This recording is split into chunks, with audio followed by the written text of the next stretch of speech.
Yeah, thank you very much for coming to my show. Oh, you're welcome. Sorry for the delay and everything. Yeah, no I'm glad problem, we're making sir. it happen. We are connected now. Indeed. I thought to tell about the work that you're doing to my audience. Yeah, hey, Sai, I know that you're recording this, which is cool, but can you give me a little bit introduction to your audience and what interests them? Yeah, I actually wanted to tell about you and the work that you're doing in detail to my audience, so that they will know what you're doing and how you can do things that you're doing. Okay, and is your audience, are they entrepreneurs or marketers Every or everybody, everybody? Okay, wow, that's a big audience then. yeah, and everybody, and they are from everywhere on this planet. Okay, beautiful. Yeah. And they belong to different industries, tech, non-tech, CEOs, directors, engineers, everybody. Okay, cool. Yeah. So can you please introduce yourself to them? Sure, my name is, well, I don't know if you see my name. I see it on my screen, but my name is Neal Schaffer. I met Sai on Twitter, where he's quite active. So this is an example of building relationship through social media.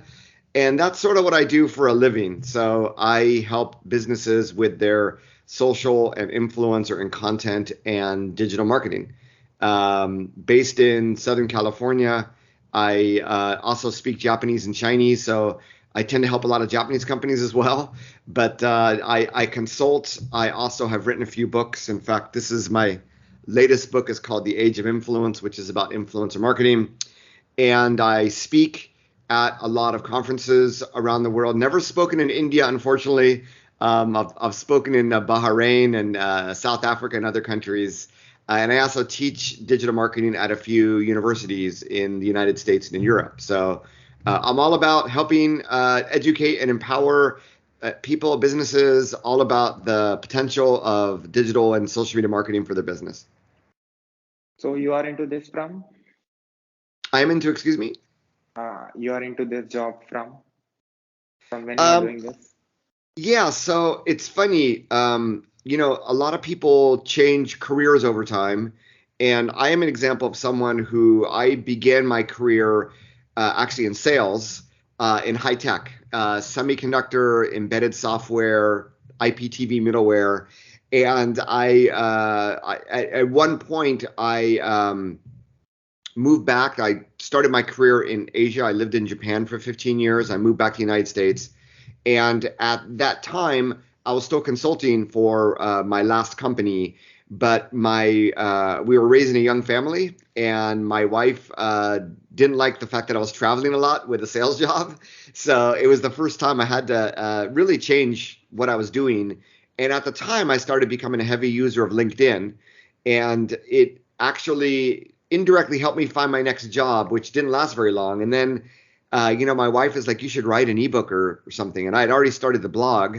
So I turned the blog into a book, which led to speaking opportunities, which led to me launching a consultancy. This is back in January of 2010. So it's sort of, I say, like social media is a market that found me. And ever since then, the last 12 years of obviously things have changed. We didn't have TikTok back then. We didn't have Instagram back then. And just the role of YouTube and blogging and all of this has changed over the last 12 years. But I really enjoyed adapting and helping different businesses at different stages. So that's the history. So what businesses you work with? I work with a variety of businesses. I'd say it's a combination of bigger companies that want to do innovative things with their marketing, as well as smaller companies that really want to make a splash with marketing. So it's a wide variety of industries. I've worked with, high tech, musicians, real estate, food and nutrition, health and beauty. It's a variety of companies, but their need is all the same. It's related about they want to do more with their digital and influencer and content and social media marketing. So how you give this service to them? How do I provide the service? Correct. So I am a consultant. So basically I work on their behalf, and I'm directly providing them the service. So some clients want to actually be face to face, especially before COVID. After COVID, not so easy. But I do have clients where in Southern California, I will work in their office together with their employees. With other clients, like in Japan, we do it virtually over Zoom. It's just like we're working together, but we have the Zoom camera on. And for other clients, maybe some of the work they want me to do research, or they want me to create strategy, or create content. And that will be done obviously remotely during my own time. So it really depends. I like to be very flexible, and I'm here to serve clients' needs, whatever they might be. So that is why it's a variety of ways that I serve. But yeah, I'm not an agency. I do have a staff that work primarily for my brand, and sometimes for certain client projects, I bring them in. But I'm basically a solopreneur, author slash speaker slash consultant. So yeah, it's when companies want to work with me, they in the contract they say we want to work with Neal Schaffer. Neal Schaffer will perform the work. So yeah, it's all up here, the service I provide. So, businesses that you work with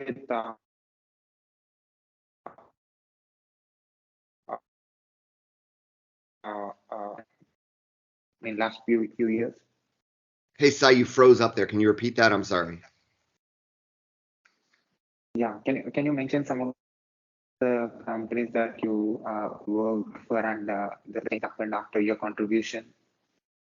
Yeah, so most companies you can imagine I have NDAs with.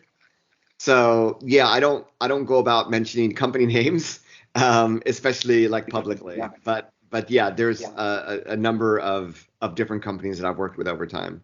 If you go to my website, you might be able to find some logos. So yeah, I saw it. And the people who are watching and listening to you can see the website. I'll put on the screen. beautiful. Thank you. So, and what made you to do service to the world through this medium? What made me decide to provide that service? Yeah, what is why your interest is on digital marketing? Well, when I started, I wasn't doing this for business. I was just doing this for networking to meet people, make new connections on LinkedIn. And I thought a blog would be a great way to network with people and provide them information. So I didn't plan on doing it until after I started speaking. I had companies reach out to me looking for help. And I genuinely wanted to help because I thought I knew more about it than they did. And I wanted them to do it the right way, not the wrong way. So I'd say that at the beginning, I needed to decide, well, what is my business model going to be? What am I going to provide them? And at times I did sort of toy with the idea of creating a tool, which I never ended up developing, but I had some beta or alpha tools that I created. Um, I did not have an agency background because my background was more B2B sales. So that's why the consulting made a lot of sense to me. And with the consulting, I realized that companies needed two things. They needed a strategy and they needed education on how to implement that strategy and why the strategy is important. So really I focused on that, the strategy and education. And I guess I really enjoy I enjoy being an educator. I enjoy helping others and teaching others. And my father was an elementary school teacher, and maybe it's part of the DNA of my family. But I really enjoy that of empowering others and helping them see things they didn't understand before, and helping them really grow their businesses and their careers. So that's the passion that drives me. Working for US companies and working for other countries companies, how is that?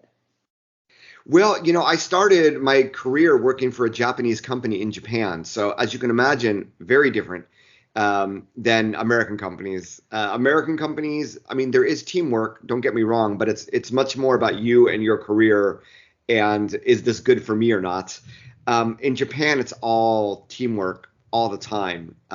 You don't want to be the one that sticks out, right? So very, very different. And I think in my early career in my 20s, starting it in Japan was very beneficial to me because actually through the teams, I learned a heck of a lot. I had a chance to really interface with my peers, with seniors. So I'm really thankful for that opportunity. But at a certain point, I felt that I needed to grow bigger and faster, and that's where I felt moving to an American company, which I ended up doing, what was the right move. I would also say the first company I worked at was, a few $1 billion huge company. After that, I worked with smaller and smaller companies. So I really like working with startups. So I think there's American business culture, European business culture, Japanese business culture, Chinese business culture, Indian, but then there's like startup business culture and big company business culture. And startups to me are very exciting. It's like high risk, high return, but you really feel the impact of what you do. And I guess, even at the big company, I was in charge of like sales in China, or I was VP of Asia sales. So I was always like an entrepreneur within the company, running my own little company within a bigger company. So, I think that the business culture in American companies obviously allows you to do more of that, gives you more responsibility. With that comes greater risk, but with that responsibility, you get the chance to really grow. So yeah, they're all different. They all have their place, and I think as global citizens, if we can navigate, and not every company is the same, not every American company is the same, not every Japanese company is the same. So it's a marriage, trying to find the right culture, the right fit for you and your future. And the one point of advice I would give is if you don't feel you're growing at the company you're working at, you really got to find a place where you can grow. It's out there, but you're doing yourself and your company a disservice if you don't do that. That's something I learned very, very early on. It's why I changed. It took me 9 years to change after my first job, but I'm really glad I waited, and I'm really glad I changed after that. How much time you take to understand the business model of the company and to market them digitally? Well, I have clients that I work with clients a minimum of 90 days. So, I think very quickly I can assess what are the needs of a company, where is the potential, right? But from there, for instance, let's say SEO, there's competition, right? And then there's how you implement a strategy. So that is going to change over time. Or if you want to work with influencers, well, we don't know how they're going to perform until they start publishing content talking about us. Or email marketing, we don't know until we send out several email blasts to sort of see the open rate, the click rate, the conversions. So for that reason, it's easy to assess the needs, but it takes longer to really see how to fine tune things and what's going to be more beneficial than other parts, so that we can invest more in social over SEO or email marketing over social, what have you. So that's the process that just it takes time to measure and then optimize and improve. But in terms of seeing the potential that companies have, I did a pre-sales call yesterday with a Japanese technology company, and I think it was pretty easy over the 30-minute call to assess their immediate needs. Now, once again, you need to build a strategy around that. You need to implement and then optimize. But yeah, the immediate needs of most companies are pretty similar, and either they're doing those things or they're not doing those things, is the way I look at it. So, which company, I mean, which industry company that you worked with that you like a lot? Man, I like all my customers. So, my background is tech sales. So I love working with B2B companies. A lot of people don't understand it, or they think it's boring, but I think B2B is actually quite exciting. And it obviously revolves around a lot of content. Consumer facing brands are fun too, because that's where influencers and social media plays a more important role. So I don't enjoy like, the advertising, the Google ads, the Facebook ads. I enjoy more of working with companies that want to invest more in content and with influencers and employees and developing relationships. I find those to be more interesting, and I think there's more potential to have a bigger impact than merely giving money away to Google and to Facebook. And it just becomes a digital automated thing that doesn't really require a lot of brain power. Although obviously there is strategy in Google and Facebook ads, but I prefer the more creative, people related parts, content related parts as well of digital marketing. So today we have so many platforms to market anything in the internet. So I'm sure you working with different clients and working on different service providing platforms, you know most of it. So how it performs and how the growth happens for any company digitally. Well, I mean, digitally, things can happen pretty quickly. So I think different things, different channels require different time. Organically, it takes time to grow. 3 months is really quick to grow organically. Even like if we just look at SEO, it requires your website to have a certain amount of authority before Google really starts moving you up in the search engine rankings and you get more and more traffic and higher rankings. Same with YouTube. At some point, when I interview, YouTube influencers, and at some point they've made 100 videos or 50 videos or 200 videos, at some point YouTube figures out what their channel's about. They've already gotten good data around them, and the content's good. People stay and watch, until the end. So they start, like it's almost like flipping a switch, and they start delivering it to more and more people. So definitely with organic, whether it's SEO or social media, that's going to take time. Email marketing, it takes time to build up a list and then to build a relationship with people on the list. So you know, I'd say if you really fast track and accelerate things, you can start seeing results in 3 to 6 months. But I think for the average company, it's really going to take more like 6 to 12 months before you start seeing impactful results. That would be my guess. But obviously, it's different for every company in every industry, and every channel is different as well. And that's where it makes sense to have a paid ads to accelerate that growth. So the greater when you're just starting out and organically you don't get much traction, you use the paid. And if you have a huge paid budget, that's going to really help accelerate the growth of your organic, if that makes sense. Why love your job? Excuse me, I'm sorry, you're going in and out there. Uh, yeah, why you love your job? I love to help. I think we're all put on Earth to for a reason, and I guess my reason is to serve others and help them. So, if something were to happen to me, if there was a big earthquake and the house came crashing down, and all this experience and knowledge just goes to waste. All right. So, by helping as many people, I try to help as many people as possible through my blog or my podcast or YouTube videos. And then companies that will, invest in me and pay me money, I want to help them. So that's what keeps me going. I think the other part is, I want to become better and better. I want to become smarter and smarter. So with every client, it's a new challenge. I learn more about, a different platform, or I go deeper in a platform I haven't gone deeper in before. So that to me is very exciting. I consider it like a game.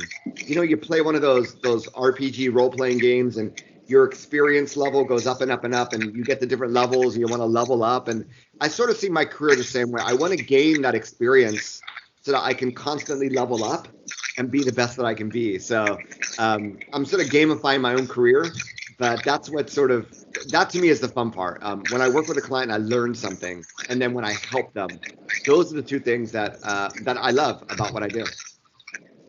So I can see you are into multiple jobs and also into multitasking. So I'm sure you understand about human networking and also computer networking well in order to make this happen. Yeah, so I'm what you call a fractional CMO. So fractional means I work with a few companies at the same time. And in order to do that, I guess two things. Number one, you have to price yourself in a way that you're not working full time, but you're making full time salary. So that's number one. You need to be able to have the skills and the ability to be able to get that pricing in the market. The other part is you need to be really good at time management. So that's why, Sai, we talked like, hey, can we talk for like 90 minutes or an hour? So I plan my days. I usually don't do random calls like people on LinkedIn. Hey, you have time for a call? No, I don't have time for a call. I usually only reserve time for calls for my clients, right? Because they're paying me for the privilege. So you really need to be really, really good at time management, at email management, managing your time in social media. That it's taken years, but I think I've become really, really good at that. The other part is you have to be able to, this goes back to the classic books like The 4 Hour Work Week by Tim Ferriss. If you want to scale, if you want to become an influencer or you want to grow your career, you need to be able to focus your time on strategic activities. So all those mundane tasks that you do, outsource them. So I'm a big proponent. I mentioned that I have a team that I work with. So any task that I think is not worth my time, if I had that time available for clients, I can make a lot more money. It pays for me to pay someone to do that for me. So delegating tasks, and if you work in a company, you can delegate them to other people in your company. If you can't, then you outsource them. And I've worked with people, from India, from Philippines, from Ukraine, lots of different countries. That to me is how you can really scale your career or your company. So it's a combination, time management, delegation, and just really being strategic in your time. I mean, yeah, we have like 8 hours of work a day, but that can go really fast if you're just on social media or you're doing things that someone else can be doing. And frankly, these people can probably do it better than you can, right? If that's all they do for a living. So that's my advice to everybody listening or watching, I should say. So how you are able to shift your mind from one product to other product to give the service? Yeah, so there's a book that came out that talks a lot about this, a book called Deep Work. And what I do is when I work with a client, I try to go deep and I try to just shut out everything else. So this is why when I work with clients, I prefer to work an hour at a time, 2 hours at a time, just like 15 minutes or just like a short email. It's really hard to get into that deep work mode. But like one client, I go into their office like a half a day per week. So during those 4 hours, it is absolutely focused on that client. And when that happens, that allows me to be focused on them, but also as I'm working with them, pull in all the other experiences I have working with other companies. So that's how, if you don't do deep work, it's really, really hard to do. That's why whenever there is a big task, like I just started teaching an influencer marketing class at UCLA Extension here in Los Angeles, and I had to just shut out everything else, including some client work, so that I can complete my curriculum. I'm going to be speaking at Content Marketing World. I'm creating a new presentation for that. Same thing. Everything else has to be on hold so that I can focus deeply on just completing this task. So that's the way that I work. That allows me to better. It's not truly multitasking because the science says humans really can't multitask, right? But it's going deep and closing out everything else that I can focus. And with that focus, I can get it done faster and more efficiently. And at the end of the day, if I can do multiple deep works for multiple clients, that's how it looks like I'm multitasking when I'm actually not. Like you said, you give 90 days for every client. So in order to show them the change, you take 90 days. Well, I'd say the 90 days for me is the minimum that I want to work with a client for because it's going to take at least 90 days to see impact. So if we only work together for a month, it's not a good use of my time or their time. And I'm a really passionate individual. I really want to help. And 30 days is just not enough time. So I do set a 90-day minimum. There's also a financial reason that if you want to work with me, you need to at least invest 3 months worth of time. And then obviously 3 months worth of consulting fees. So that has really helped, only work with clients that are really interested in working with me. And I'd say that, yes, 90 days, they may not see the impact immediately, but they will understand the changes that will happen and they'll buy into why it was smart working with me. So, because of how focused I am, man, a half day at a client, we can get a lot done because I'm just hyper focused on the task and they are hyper focused because they're paying money to have me there and it's only a limited time. So actually that fractional CMO business model works out really good. Whereas if they hired me full time, probably the pace is going to be a little bit slower for a variety of reasons. So yeah, I think clients are always surprised of how much we can get done because I'm not an agency. I'm not an employee. I'm only there for a short amount of time and I'm hyper focused on the job that needs to be done. And I need to show results because I want them to extend the contract, renew the contract. So it's like a free agent in sports, right? I'm like Lionel Messi. I'm on a new team. Well, if I don't perform, they're going to fire me. So I need to score some goals, make some assists. It's a similar mindset that I have that I think my clients appreciate. What is the small and the big size companies that you work for?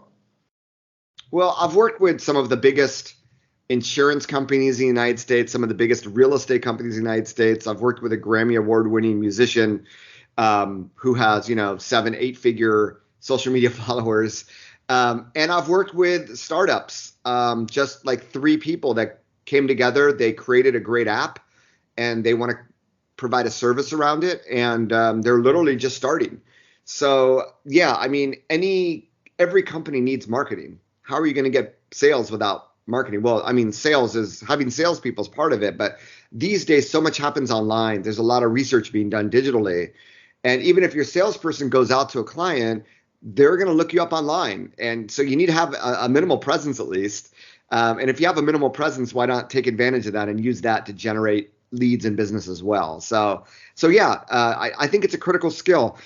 Everybody says that we all need to learn like computer science and artificial intelligence, and that's the future. And I don't disagree, but I also think that marketing, especially digital marketing, is something where there's still going to be huge demand for because all those companies creating AI and computer science still need to sell their tools, right? Sell their products, and that's why marketing and understanding people and understanding how to engage with them and develop relationships and to create content that generates excitement about your product. That is also a skill that I don't think is going away.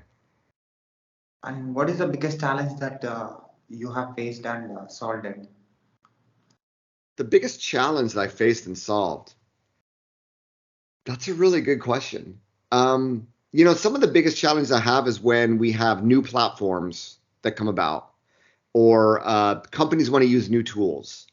And for instance, it could be a TikTok, it could be a Google Data Studio, it could be things or Amazon ads. It could be things that I've yet to use for my own personal brand, but that companies need help with it. So that requires me to invest my time outside of working with clients in R&D to better understand those platforms in a short period of time. So those are the challenges. But once again, I see that everything I do is leveling up my experience and getting me to the next level. So I solve those challenges by genuinely doing R&D, leveraging my own brand as a way to do R&D to try to better understand how those platforms work. So I'm in a unique position where I can do that because I have a brand that I'm on all these platforms and I do social media for a living. So I can, test things out that then I can apply to these clients. So that's how I solve the challenges. It all comes down to R&D and experience and actually doing, not taking courses or looking at YouTube videos all day long, but actually doing it, experimenting on a brand, which is my own brand, which leads me to these great results. So virtual world and real world, doing business in 2 different places. What is the difference? Well, I enjoy the real world, probably because of this experience I had in Japan where everything was done physically. People didn't really watch webinars there until COVID.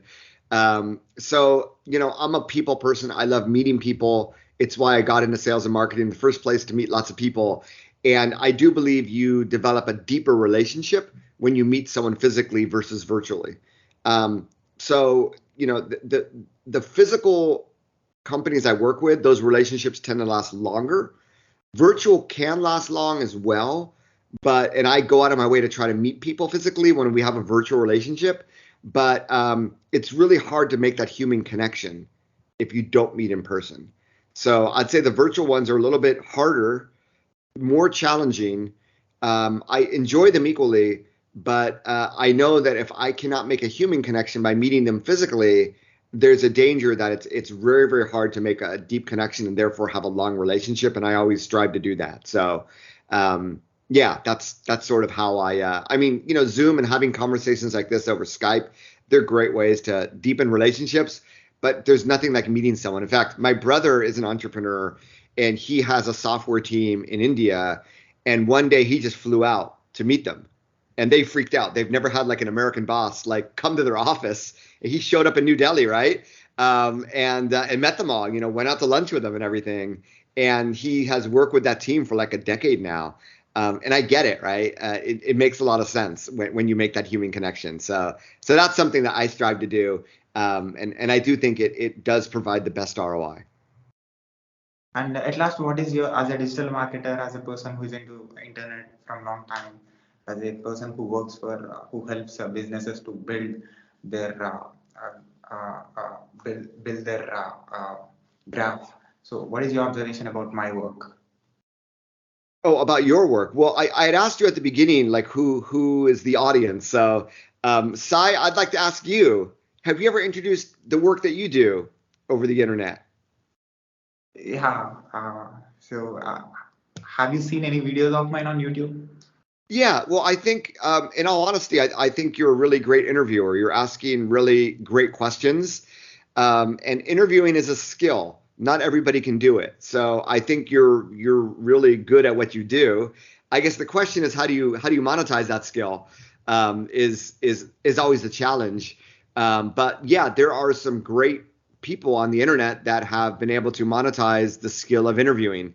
Great podcasts that have make a lot of money from interviewing other people. So I think it's a masterful skill, and I think that I think when anybody tries to become an influencer, the challenge is that you need to be known for a niche, right? Because then if you're known for a niche, it's actually easier to grow an audience.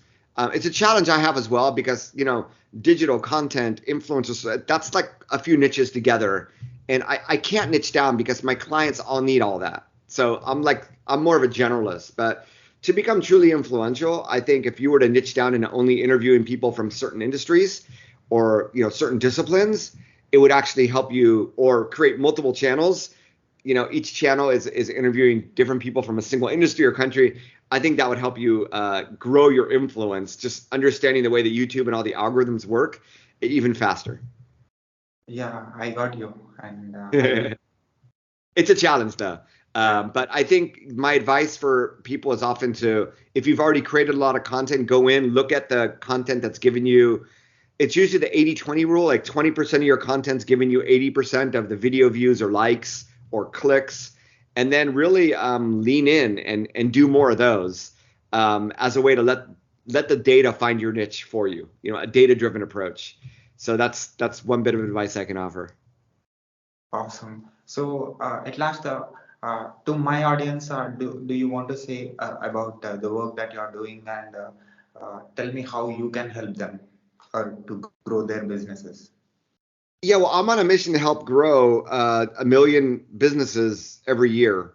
And I do it, first of all, through my blog, where I have over 500 blog posts about anything digital, social media marketing you can think of.